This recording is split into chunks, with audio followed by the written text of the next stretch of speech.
Adding a waterfall leg to your resin table changes the entire look and feel of it, taking it from potentially ordinary to extraordinary. If you're curious how this is done, then you're in luck because I have two resin tables in this video, both with waterfall legs. Follow along with me and I'll show you how I made each of them.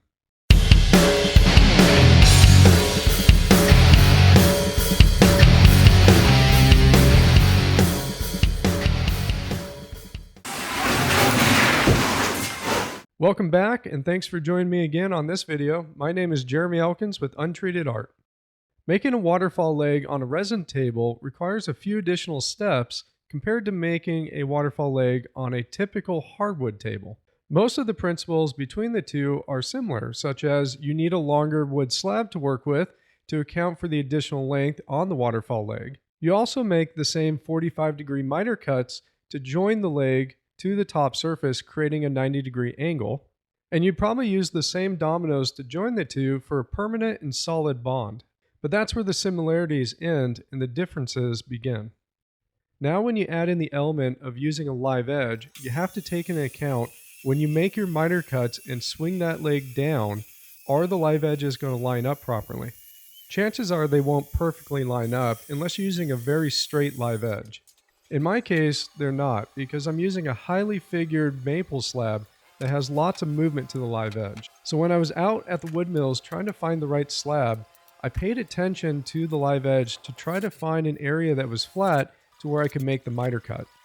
The one I chose wasn't flat, but it did have an area on the live edge that was uniform, which means that when I make those miter cuts and join them, they will line up. If you're new to this, you're probably wondering what I'm talking about and it's not making a whole lot of sense. But later on in the video when I make those miter cuts, I'll explain in more detail and you'll start to understand why this is important. Okay, so where we are now is I removed all the bark and debris from the live edges and made my rip cut down the center to get the two halves of the slab. For this table, the client wanted a classic river design and I'll be filling in the center with transparent tinted black resin. Once I finished making the rough trim cuts, I started to surface it on both the top and bottom to get the slabs flat. Whenever you buy raw slabs from a wood mill, due to the drying process, they warp and they're never flat to begin with. When pouring resin, flatter the slab, the better. And that's because you don't want to waste material and have resin go underneath them when they're uneven, and it reduces the possibility of leaks when you seal it up. After surfacing, I sanded them with 80 grit and then sealed them up with resin before the pour. That will help prevent air leaching out of your wood slabs when you pour your main resin and reduces the likelihood of microbubbles getting trapped in the resin. Just be sure to rough them up again to at least 120 grit before you pour your main resin so you got a good and permanent bond. I placed the slabs on sheets of polypropylene plastic because the resin won't bond to that. For the dams I placed on both ends of the slabs, I used 1/2 inch by 3 inch pine board and then wrapped those with polypropylene tape. I used silicone to seal everything off so that resin can't leak out anywhere. Both silicone and the polypropylene tape on the dams won't bond to the resin and everything can be removed easily after the cure. The slabs are about 2 inches thick and I want to do this in a single pour, so I'm using a deep pour resin from easypourepoxy.com, and that way I don't have to pour it in layers. The client wanted the resin to have a black look to it, but still be able to see into the resin and have the live edges be visible. The way to do that is to use a resin dye instead of mica powders so that it's still transparent. I slowly add the dye in until I'm happy with the tint level. Once everything is mixed up, I can go ahead and dump it into the table. Another benefit to using deep pour resin is that when you make your pour, all the air that's mixed into the resin will rise to the top surface in the form of bubbles and pop on their own. To help speed up that process, you can grab a propane torch and start popping them as they gather on the top surface. It's not required, but it is satisfying. Just a few hours later, you can see that the resin is now clear and that there are no more air bubbles trapped in it. And because we sealed off the live edges ahead of time, we shouldn't have air leach out of the wood, creating new bubbles and get stuck in there when it turns from a liquid to a solid. Depending on the ambient temperature in your shop, this could take 1 to 2 weeks to cure. The colder the temperature, the longer the cure time, and if it's too warm, it might overheat. I shoot for around 75 degrees Fahrenheit. The silicone did its job and I didn't have a single resin leak. Using a dull chisel, I can separate it from the wood and from the plastic to release it. There's still going to be a residue on the wood, but we're going to make final trim cuts and just cut that off later. It also doesn't take much force to pop loose the epoxy dams. Once all of that is removed, I can start to separate the resin table from the sheets of polypropylene plastic. It's not a permanent bond between the two, but it does take a little bit of effort to break it loose. I just hammer in some wood shims all around the table, and that basically is enough to pop it loose. Wood shims work great for this because it's not going to leave deep scratches in the resin or possibly chip it. Once they're all in place, I use a pry bar just to lift up around the table to break that final bond in the center. Although there's many benefits to using deep pour resin for projects like this, there are some drawbacks. One of that is that it leaves behind marks on the top surface, unlike tabletop epoxy that is basically perfectly smooth and glass-like finish. This just means that you have to surface it or sand it after the resin pour, and you can't use deep pour resin for a final finish. I find that with most deep pour resins, it's only about an 1/8 inch thick on the top surface that you find those blemishes. If you plan on wet sanding and polishing the resin, you'll have to remove those before doing that. So just plan ahead and maybe overfill your table during your resin pour, taking into account that 1/8 inch thickness that you have to remove. Now that it's popped loose, it's time to start surfacing the top and bottom to get a completely flat table. I know that I've already surfaced the slabs once, but there's two important reasons why I do it again. The first reason is what we just talked about, how I need to remove that top layer of resin before I can start wet sanding and polishing. The second reason is that the slabs can warp during the cure process once you've poured the resin. It's usually not significant, but I try and get the tables as flat as possible. If you don't have access to a router surfacing machine like I'm using, you could use a drum sander or you could use a handheld planer. I would say that the router surfacing machine is more accurate and it speeds up the process. It uses a 2-inch cutting head with 3 carbide blades spitting at a very high RPM. Each time it makes a pass, I step it over 50%, so it's really only removing about 1 inch width at a time. I also run it at a very low traveling speed to ensure that I don't get any tear out in the wood or the resin. Once the top is flat, I can flip it over and start surfacing the bottom. The original thickness of the slabs were around 2 inches, and I only lost a 1/4 inch between surfacing the top and bottom, so they net about 1 3/4 inches. For this video, I sped this process up 100 times faster than what it actually runs at. For a table this size, it takes around 2 to 3 hours to surface both the top and bottom. It does leave behind some step-over lines each pass it makes, but those come out easily with 80 grit on a direct drive sander. After all those marks are removed, I'll switch it over to dual action to where it's direct drive and random orbit. From there, I'll stick with 80 grit and switch it to a complete random orbit with a 3mm stroke. Each step in that process is just about taking large scratches and reducing them into small scratches. After I make the trim cuts, I'll switch to 120 grit and work my way all the way up to 400 grit. Now I can get ready to start making the waterfall leg. The first thing I do is trim the width of the table to the final dimensions. When making my initial rough cuts, I like to leave the slabs a little bit wider than they need to actually be. This gives me some margin of error and some wiggle room. When I go to pour the resin, I can move the slabs a little bit, tweaking that central river, and still have the overall width that I need.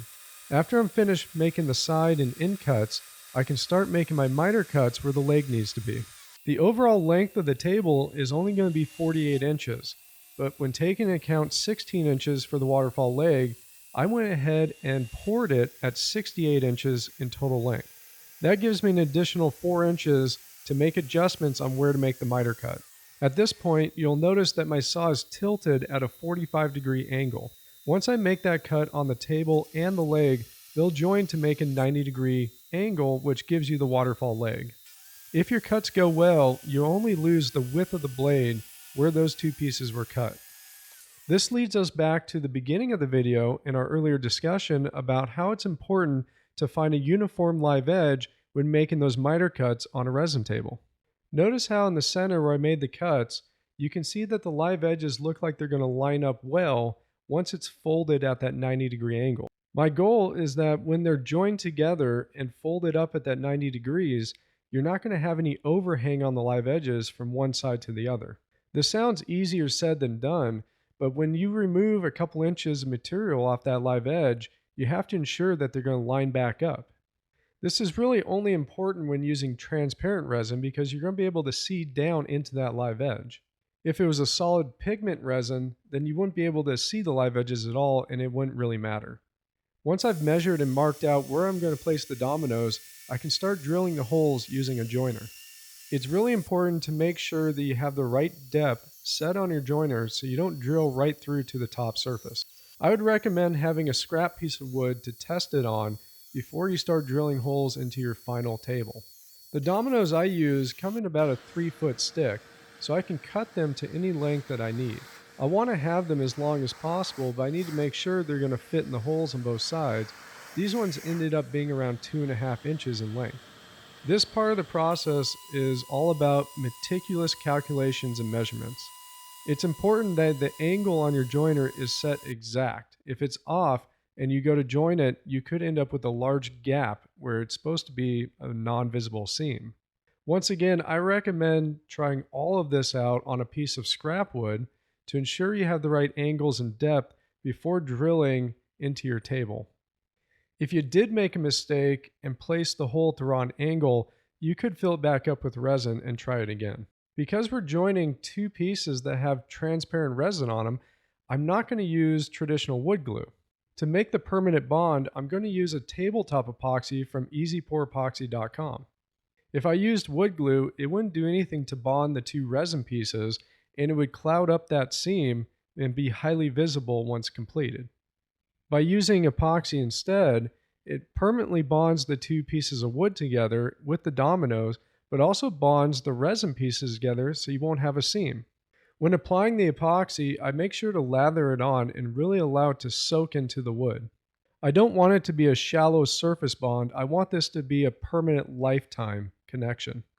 I keep applying the resin until it no longer soaks into the wood and there's a little bit of excess on the surface. I also make sure to apply resin into the holes and directly onto the dominoes before placing them in. I use painter's tape on the bottom of the slabs where that connection is going to be made to make sure that the resin stays inside the joint and doesn't leak out. The dominoes are a tight fit and there's not much wiggle room, so it can take some effort to get it seated into place and to have the perfect angle so you don't have a gap on your top surface. The table is upside down when I'm installing the leg, but I can take a look at the inseam to make sure that it's a tight fit. Once I'm satisfied with the leg placement, I can go ahead and wrap that painter's tape up and over onto the end of the leg to make sure that the resin doesn't leak out. Epoxy has a lower viscosity than wood glue and will definitely drip out of that seam if you don't seal it up. Then I can start tightening up the wood clamps. The clamps you place underneath the table and the clamps you place on the leg are going to fight each other a little bit. Try to apply even pressure and keep an eye on the seam to where it's not opening back up because you have too much pressure on one or the other. You should see an even amount of resin that has been forced out of the seam, but just make sure that there aren't any gaps, and if you have to, you can apply some more. If you remember in the beginning, I said that there were two tables, and this is the second one. It's an end table with two waterfall legs. In addition, I'm also installing a shelf and a back piece where a power outlet will be installed. Now, even though this table is smaller than the coffee table, it took more effort to ensure that I've got all the right angles and that everything will come together without a seam. It took me quite a while, both on camera and off, to double check and triple check all my measurements before committing to drilling holes. The coffee table only required 5 dominoes, but this little end table is going to need more than a dozen.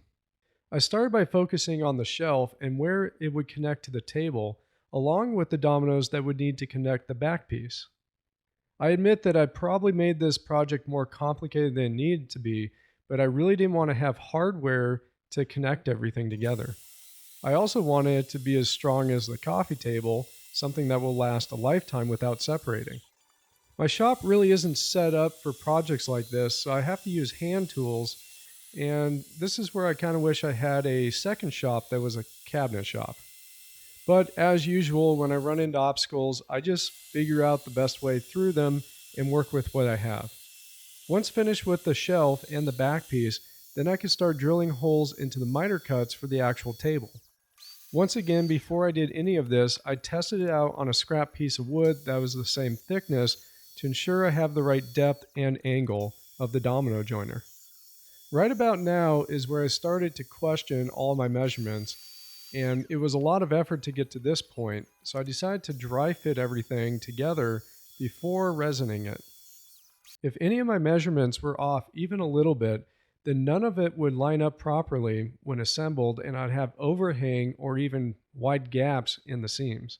Luckily, all the triple checking of measurements paid off in the end, and everything fit together good. I'll be assembling this table upside down as well, just like the coffee table, so I use that same painter's tape to place it on the seams where the resin potentially will leak out.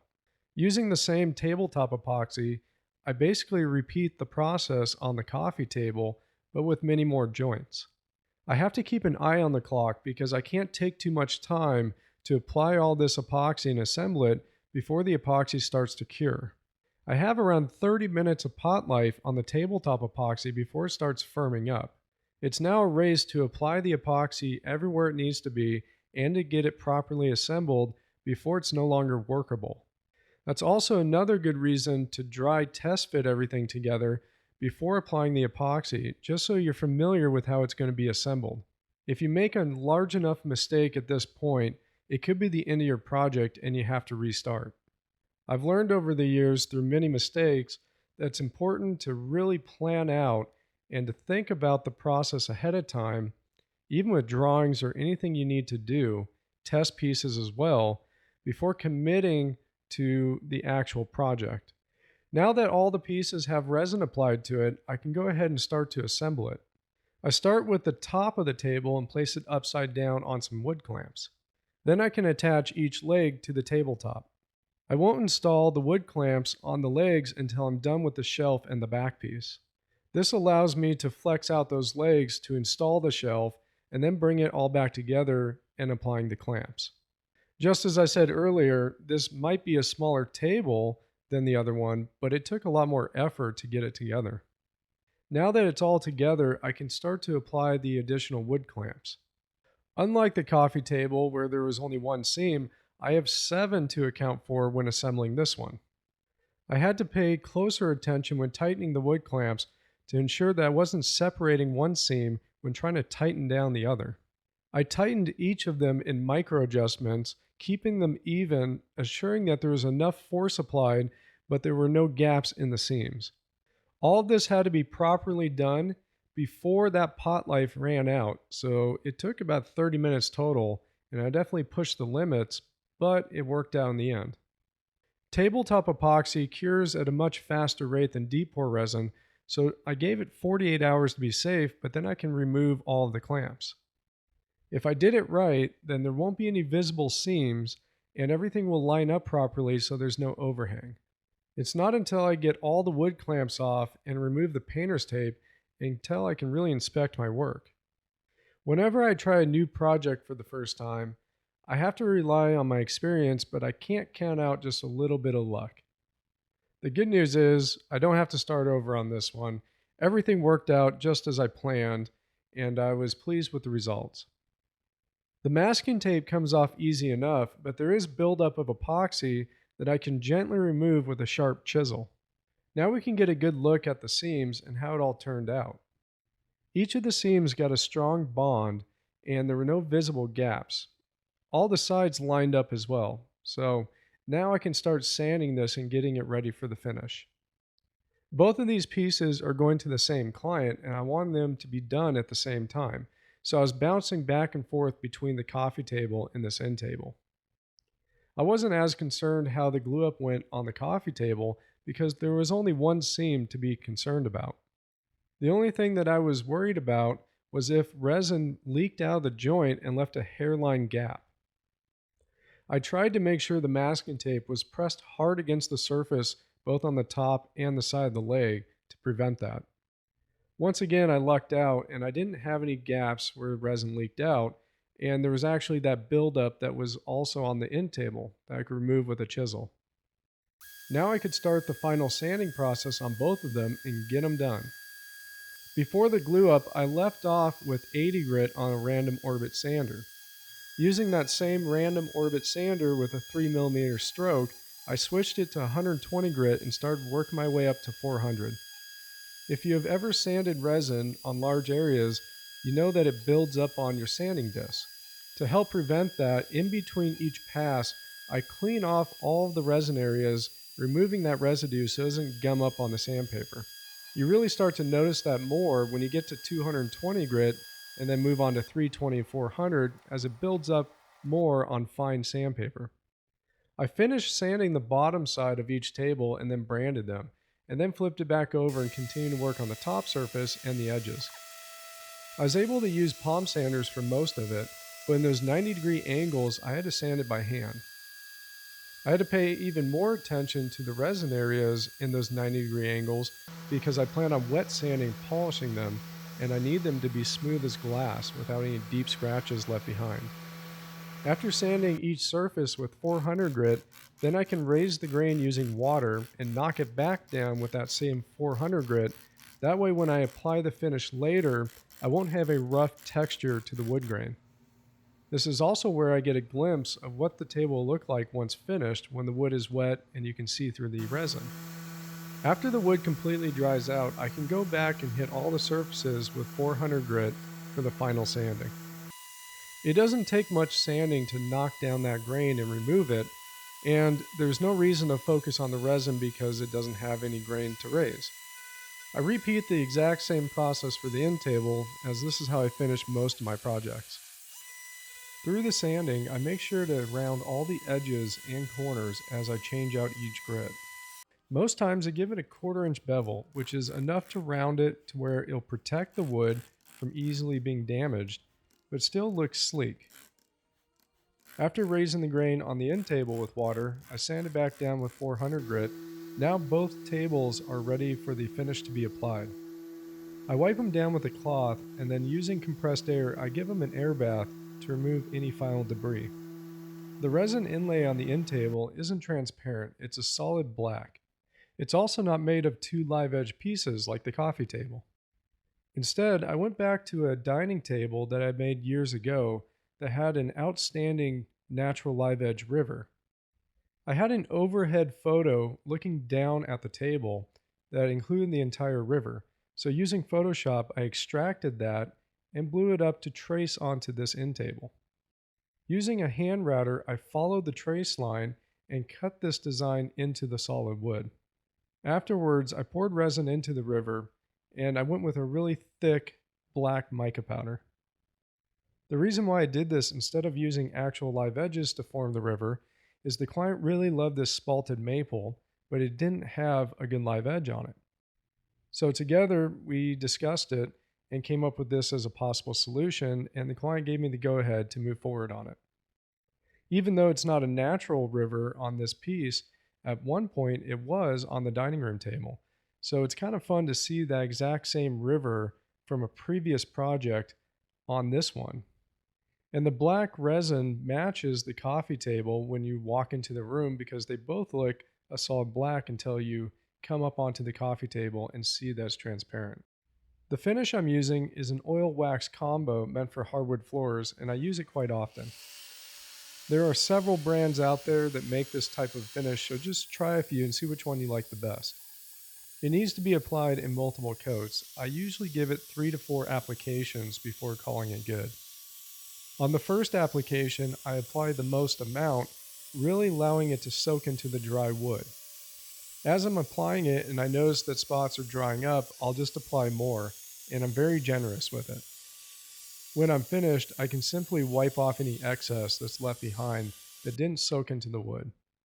This first base coat is the most important in my opinion because it bonds the finish to the wood and it doesn't allow for peeling or cracking down the road. After that application has cured, you can rough it up using Scotch-Brite and apply the next application. You can start to see it build up after each coat, and I normally stop at 4 because I don't want there to be a thick layer finish over the wood. But that is completely up to the individual who's applying it and what they think looks good. At least 2 coats is recommended by the manufacturer to give it that robust finish that holds up over time. And the more coats you add, the more protection you're adding to the wood. Either way, it holds up great to normal wear and tear and protects against UV and water resistant as well. So it's an all around good finish if you're planning to use the wood piece quite often, which is why it's commonly used for hardwood floors, which receive the heaviest amount of wear and tear throughout time. So long that it doesn't receive deep scratches that gouge into the wood, you can come back and rescuff it up and apply a new layer for a fresh coat, which brings it back to its original state.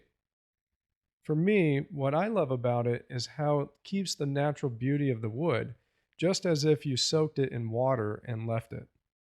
It doesn't change the look of the wood or the color of it, it just brings it to life. And it's not a high gloss finish, which is how I usually like my tables to look, keeping the attention on the wood grain and less on the finish. Opposed to that, I do like my resin to be a high gloss finish. So once the applications have all cured, I will start wet sanding and ultimately polishing out the resin to give it its most transparent and high gloss look. I believe the matte finish on the wood and the high gloss on the resin, in contrast to each other, really brings the piece alive. I ended up installing a lower shelf on the coffee table on the request of the client, and I think it ties in really well with the waterfall leg. I hope you enjoyed this video and learned something along the way. I appreciate all of your support, and I look forward to the next one. My name is Jeremy Elkins with Untreated Art. Thank you for watching.